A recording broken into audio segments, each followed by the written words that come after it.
Hello, Suz. Welcome back to the Housing Sector Podcast. Thank you very much again. It's great to see you. How have you been? I've been fine, thank you. Evening, Ben. Good to see you as well. How have you been? I've been okay. Yeah, lots going on, lots happening, as always within the housing sector and with my Green Square Accord goings on as well. So there's been lots. Feel like we're turning a corner slightly. It was great to see you on. Well, I want to say the television, but it's not really the television, but it's television as I know it. LBC. Yeah, we were on there talking about repairs yesterday. There does seem to be a bit of a, I mean, you're talking about turning a corner. Certainly, I think there is a bit more focus on housing in the media at the moment. It was quite a frustration, I think, for a lot of people that Yeah. although politicians were saying it was one of the number one issues on the doorstep, it didn't really get a lot of coverage during in the mainstream media anyway during the election campaign. So I think people are maybe a bit happier that that's starting to pick up again now. So it's good to see the media focusing a bit more on some of the housing issues, really. Any media with me, they're very interested, and then they become a little bit scared. But they're becoming Yeah, less and less so now, as the sort of evidence is overwhelming that I'm not a troublemaker. yeah, so, yeah, so I'm getting a yeah. I few of them. think they do take a little while to get used to you. I mean, the way we started it, and I would say this to anyone who's campaigning, is that at the beginning, SHAC just used to put out a press release like more or less every week, and it would just go off into the wilderness, and we wouldn't hear anything about it. But then what would happen is once when they're doing a story themselves about housing, they would think, oh, there was that campaign group that's always getting in touch with us. Let's find out, what they've got to say about this. So they kind of approach you. So it's a little bit, the press releases can feel like they're not being productive, but they are in a sense because it's keeping you in their eye. Yeah, yeah. Well, we'll see. We've got. I don't want to talk about them here. I'll have a little chat with you once we finish recording. But there's you connected us with this group who are very interested, and there's Good. lots happening there in the background, but mustn't talk about that now. Okay, Okay. let's have a little chat about the tenant satisfaction surveys. Yeah, so what this is that a couple of years ago, government instructed, basically directed the regulator of social housing to set up what they were. It was more about kind of customer feelings because we're all, everybody's a customer, whether they're in a council or a housing association. Not how they would self-identify, but this is how they're termed by the sector and by the regulator. And it's really finding out customer satisfaction. So it's looking at not just how many homes have met the decent home standard, but how many people or what percentage of people are satisfied with the safety of their home, with the speed of repairs, with the quality of repairs. So it's starting to get that feedback. And what they did was to standardize the collection methods. But I mean, as anyone who's looked into any kind of research will know, that is very, very difficult to have multiple organizations and you've got to try and get them to standardize the method. So, there is always a pinch of salt that you've got to take with this research because some of them are doing purely online surveys, some of them are doing a blended mix of phone surveys and online and maybe questionnaires, outside the high street. I don't know, sort of collecting data in different ways. But the method, so once they've collected it, the method of compiling that data has been standardized, which is certainly a step forward because we're all used to seeing, in housing association annual reports Mm. that they will report, 95% of our customers are satisfied with what we do. Well, that's because, they're basically asking the question in a very particular way to make sure they get a very particular answer. So I think this has improved things, and some of the results, I have to say, um, are not shocking in the sense that they're what we would expected, but it's shocking that they can get away with such low levels of satisfaction. Yeah, yeah, and we always come back to that. I mean, that if I was a customer, I'd change provider, and of course, you Yeah, can't provide that. And I think one of the things that we're absolutely missing is if you go into someone's home, to fix a boiler, for example, there is no reason why you couldn't have a survey app on your phone that enables you Yeah. to say, do you mind if I just ask you 6 or 7 questions? And you would get the response there. It's Yeah. something I don't know if you saw the podcast I did with Greg from Places for People. He actually went out and they had the guys that were doing the repairs ask if there was anything else while they were there. So they saw an increase in the Yeah. amount of repairs, but were able to address them proactively, which drove up customer satisfaction. So you need a Yeah, proactive although approach. Places for People only scores 20. I mean, they are the biggest landlord in the country and they have the lowest satisfaction score on, just let me double check so I don't misrepresent them. But their satisfaction with approach to complaints handling is only 22%. Yeah. So, there's still a long way to go for them, I think. Weren't there repairs? Weren't people more satisfied with their repairs? Let's have a look at their repairs. I've got the table in front of me. So satisfaction with repairs was 64%, which I still think is appallingly low. What's if you extrapolated that for the whole population of Places for People, it's 112,000 homes that they've got. And not every home will have had a repair, but I mean, you can work out a kind of, what 64% represents, even if only half of them have had repairs. Yeah. That's still very, there's a lot of people that aren't happy with their repair service, are they? Who scored particularly well? Who can we celebrate? The smaller ones. Yeah. Now, this is why I would say that it didn't surprise us. So what we did, because unfortunately, although the regulator was tasked with standardizing the methods, the calculations, the way that these scores are calculated, they weren't tasked. It doesn't seem like they were tasked with actually compiling a table of the results, which would have been dead handy for us, I think, to see, given that this is meant to drive up satisfaction levels. But they weren't tasked with doing that. So we took the top 21. And the reason we chose 21 rather than 20 was because we wanted to include Hyde Housing, because it's one of the associations we get a lot of complaints about. And then we also took the bottom 5 in terms of size. So this is purely by going by size. And we individually had to go into their websites and collect this data. So in terms of the overall population, it's not possible for us to say, because we haven't got the full population of data. But certainly looking at the scores for the bigger ones and the scores for the very small ones who are only just above that 1,000 threshold, and therefore have to produce these surveys, it's the smaller ones that do better. Consistently, their satisfaction overall is way above 80%, touching on 90%. Which certainly isn't the case for the big housing associations. Do you think we can draw a line and say the smaller housing associations are focused on their customers who are within their homes rather than the glory of building new homes as much as we need them? Some of the bigger ones obviously take a lot of spend time, energy on building new builds. Do you think that can be an I issue? think these very large ones are basically now commercial developers, and the fact that they then also have tenants or residents in those homes is kind of incidental, isn't it? It feels in some way. The smaller ones, I think there's two things going on there. One is that they are less focused on building and more focused on the homes, maintaining the quality. If you've only got 1,000 homes, which sounds a lot to us as individuals, but isn't to a housing association, you're going to pay a lot more attention to the quality of those homes.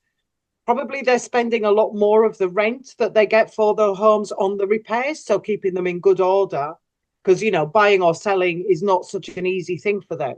But I think the other part of it is that they are going to be a lot more responsive, because the local councillors will be on their back, the local council will be putting pressure on them.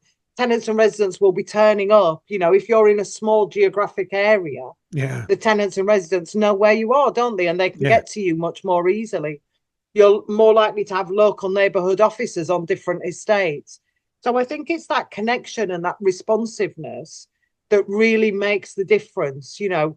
One of the first campaigns actually that SHAC took up was when a small housing association called Community-Based Housing Association, that had been along the kind of community-based housing model, very localized, was taken over by Peabody. And some of the tenants and residents were really concerned about this. And we started campaigning. We started helping them with a campaign. Unfortunately, a lot of tenants and residents thought Peabody, because it's big, it's a household name, thought it would be really good. But CBHA, this small community housing association, had 100% satisfaction with ASB handling. And everyone knows ASB handling is incredibly complex, very difficult to get right, very difficult to come away with all the parties feeling, that there has this situation has been well handled. So that was and all of their indicators were up at those levels, at very, very high levels. But they had a neighbourhood office on every estate. They knew what was happening on every estate. They would be able to do the early intervention, not after months and months of tenants and residents having to agitate. So I think there's a lot in there about responsiveness as well. That locality model that everyone, the bigger ones, were saying, we're now focusing back on our locality model. They just lose their footprint and their presence. I would love to see some of the bigger providers split up into smaller providers, but then they'll claim that they don't have the funding there. With the Section 106, with the sort of private entities now saying, well, look, we can't sell these properties to housing associations because they're busy building their own. We're going to start our own housing associations and use this stock that we have to build by law. What are your thoughts on that? This is really one of the ways that a lot of what are called for-profit providers are coming into the sector. So we have Legal and General and Lloyds Bank talking about actually registering as providers of social housing. So they're in a slightly different category to housing associations, but it's kind of, it's the next step along, isn't it, in terms of kind of privatizing public housing. And it really is. I mean, that is kind of where I think it's headed at the moment, unless it's stopped, which is something we would like to see. We would like to see that progress stop. We would like to see it going in the other direction towards councils. But I think it shows you, people are desperate for housing, and yet there's stock sitting there that's empty, that is not having anything done with it. No tenants are put in, even though it's very either habitable or very close to being habitable, wouldn't need that much work. There are about 600,000 empty homes that could be used, almost immediately. You think about that, like, maybe 500,000 families suddenly get a home. There is stock sitting empty because it was built as shared ownership. That's what it was built for. And it's not selling because that's not what people want or people can afford or people need. And yet these housing waiting lists, council housing waiting lists, are getting longer and longer, aren't they? It shows you that idea that somehow the market will balance everything out is not working. Absolutely is not working. I've been recording a couple of podcasts this week and trying to get ahead of the game. And Garwright of Platform Housing, I was talking to him yesterday, and he was saying how the 1.5 million new builds that Labour has promised is just not feasible. We're never going to make it. And I did touch on the subject, about converting older homes, and he says it's around the infrastructure. You need to have the schools, the healthcare, the availability of work, access to work, which seems to be the pushback for. Because I look at a lot of the seaside towns and think, well, why aren't we rejuvenating these? We can work from home now. We've got internet connections. That would be mine. And of course, office blocks. There are so many office blocks now which seem to be sitting, at 60% occupancy because people are working from home. Yeah, I would agree. I think with something like housing, because you've got to predict population needs, haven't you? That if you've got a bulge in the number of, like the baby boomers or whatever, you've got a bulge, a particular age bracket in the demographic, then you need to predict what their housing needs are going to be later down the line. Likewise, if there's a dip somewhere, you will know that there's going to be a surplus of a certain type of property. An older population will tend to want kind of easy to maintain bungalows rather than on the top of a 20-story tower block. So there's a long lead in time for these things, and we need to predict them ahead. But we can do that looking to a certain extent at the demographic, at where the bulges are and where the dips are. So really, it is about planning in rather than planning ahead, rather than depending on this kind of moment by moment um, supply and demand model, because you need to have planned way ahead Yeah. to provide enough at this stage. Because as you say, it takes a while to build the homes. You need to not just be thinking about building the homes. If you've got a lot of younger families coming into the market, then you need to think about schools, nurseries, libraries, things like that. So it's a very powerful argument within housing. I mean, I would say in other parts of the economy as well. In fact, the whole of the economy, I would say planned economy is better. But even if you can't make the case for the rest of it, certainly you can, I think, with housing. It's a problem, isn't it? With every sort of step, we're reacting to things rather than being proactive, Yeah, and that's our big problem. Okay, National Tenants Residents Union. yeah. What's that about? Well, this is an initiative that we're trying to get off the ground. I mean, for years, people have been saying to us, our members, other groups that we work with, um, you know, uh, what we're dealing with constantly is firefighting. We're fighting the symptoms, aren't we? Mm. We're mounting a campaign on the fact that service charges are not correct, or repairs aren't being done, or ASB isn't being handled properly. So we're constantly kind of fighting the symptoms, and we need to get more to the cause. And when you drill down to it, our conclusion, the conclusion of a lot of people really, is that one of the causes of the housing crisis and the way things have developed has been because there isn't, you've got a very powerful landlord lobby in governments here saying, oh, we're tied up by red tape. Can you deregulate a little bit? Can you take away some of the demands on us? Do we have to meet all of these standards? So gradually they've been getting government to chip away at it. I saw that because I used to work at the regulator. I was connected with the housing ombudsman. I could see what was happening there. So you could see that chipping away. And you had that, people in governments here. There wasn't an opposite and equal power for tenants and residents kind of saying the other things in governments here, like, no, actually, we need more regulation. We need tougher, sort of sanctions against these landlords. We need to be able to hold them to account. And you're dismantling the mechanisms for holding housing associations and other landlords to account. So the next logical step, if you reach that conclusion, the next logical step is we've got to build that power, that tenant and resident power. Excuse me. And the way that we do that, if we want it on a mass scale, we can't do it estate by estate. You couldn't anyway with the big corporate landlords like housing associations, like the big private corporates. You couldn't do it estate by estate. You're not going to be able to sort of fight these landlords. So we thought about it, and our conclusion was the only institution, if you like, or area of society that is going to have the power to do this would be the trade union movement. Mm. So if the trade union movement was able to come together and each union or the major unions contribute towards building a tenant and resident union that would be independent of any particular union, trade union, industrial union, but could kind of give it the funding, get it off the ground. Sorry. That's all right. Look, national tenant, I think is a great idea. I think, Yeah. yeah, and being Welsh, I have to be part of a union. It's in my blood. Ah, you see? Good. Yeah. But the idea is that it would really be for everyone, because one of the things we've been frustrated with has really been the set of divisions between leaseholder, shared owner, renter, between council, housing association, private. We want to bring everyone Yeah. together and really be lobbying for the same upward, scaling upward, the same level of protection for everybody. It shouldn't make any difference, should it?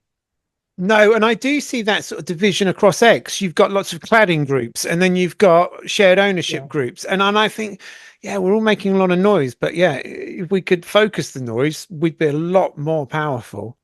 Yeah, yeah. And I mean, even there's a lot of tenures that don't have any kind of representation. I mean, people living in almshouses, for example, aren't even considered tenants, even though they are tenants. But they're paying rent, but they're not properly considered. They have no rights in law. It's really kind of weird area. There's not huge numbers, but who's going to speak for them? They're very intimidated to speak out. You could have barge dwellers who have got problems with mooring fees, going Yeah. up, so it would really be a genuinely inclusive body. At the moment, we're just getting expressions of interest. So we're really calling for any tenant or resident associations that think it would be a good idea. I mean, nobody's forced to sign up, obviously. But if they do want to put their name to it, there is a form on our website that they can just add the tenant and resident name as a way of, we will need to demonstrate to the trade unions there is grassroots support. And we don't want to put individual names up because you might get landlord reprisals then. So just kind of getting the TRAs is probably a good way to demonstrate that level of interest. Well, there will be a link up in the corner there for the QR code, and there'll be a link down the bottom, and there'll be a link in the comments field. And I think you and I can come back and talk about this, perhaps a whole podcast about it, because there's certainly a lot of interest there. What else have we got going on in the world of SHAC? What other news is there? We are back looking at kind of service charges, the political piece that we've been doing around that. We've started engaging with politicians over it, which is really important. But the other thing that we're now starting to look forward to is it will be the sort of 2025. We're preparing it now. Unfair and Uncapped campaign, which is about the annual rent and service charge rises. And of course, we already know Rachel Reeves and co have already decided that social rents can go up by inflation plus 1% to help all these landlords, build all these new homes. Our argument is that it absolutely won't. It will just increase the level of debt that people have. Yeah. So we really need to be agitating.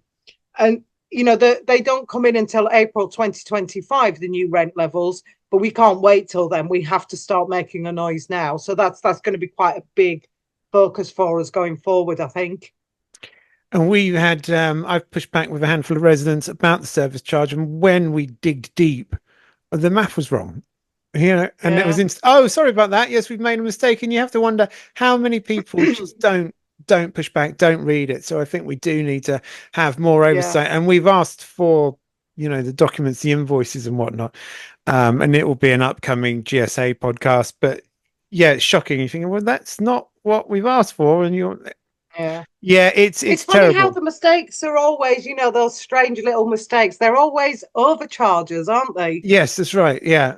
And then them underestimating everything and now going, oh well, we've had to reestimate all of that. So that's going to be a lot more coming on. But I think there is the service charge cannot be the gift that keeps on giving, and we need to start saying, look, enough's enough on this one, because housing it's becoming unaffordable. Affordable housing is becoming unaffordable, and that sort of underlines the pointlessness of it all. Yeah, I think that's the real difficulty. That once people are in there, they're sitting ducks, aren't they? Yeah. They're just there to be exploited then. And I think that's why there's such an injustice around service charges. And it's partly what's tainted the shared ownership scheme. I mean, it's just, and then again, the cladding. Now I've made a mistake here. We didn't quite feed the cats enough. I got an email the other day about upcoming awards ceremonies. It seems that it's that time of year again. I have started my housing sector awards, and I've forgotten about it, and it's fallen by the wayside. So I shall get those up and running again. Are you planning on going to any awards ceremonies? Have you been invited? They're funnily enough, they haven't invited us to any, which is quite surprising, really. We will be looking at this, so we could well be. We have got a very busy time coming up, so it'll be a matter of trying to work out what we can fit in. Yeah, there's certainly, we're hoping in November. There is going to be. If I just look on my calendar and try and bring the name up again, we've got one of the weeks. Is it this one? They've got the National Housing Federation Service Charges event on the 26th, Tuesday the 26th of November. So we're hoping to do something around that. And I believe that's in London, but we'll have a look at it. We'll definitely put more details out because we like to have at least one autumn protest. So that would seem like a good target because Yeah. it's becoming, as you say, such a massive issue for people. Yeah. Yeah. All right. Look, we're again running out of time, which it's been lovely to talk to you, as it always is. And we did mention about getting in a regular podcast, which I think would be great because you've always got so many updates for us. Any final thoughts? Well, just to encourage everybody out there to keep fighting and keep uniting, keep building alliances with others. There's probably more support around you and more kind of like-minded people than you realize.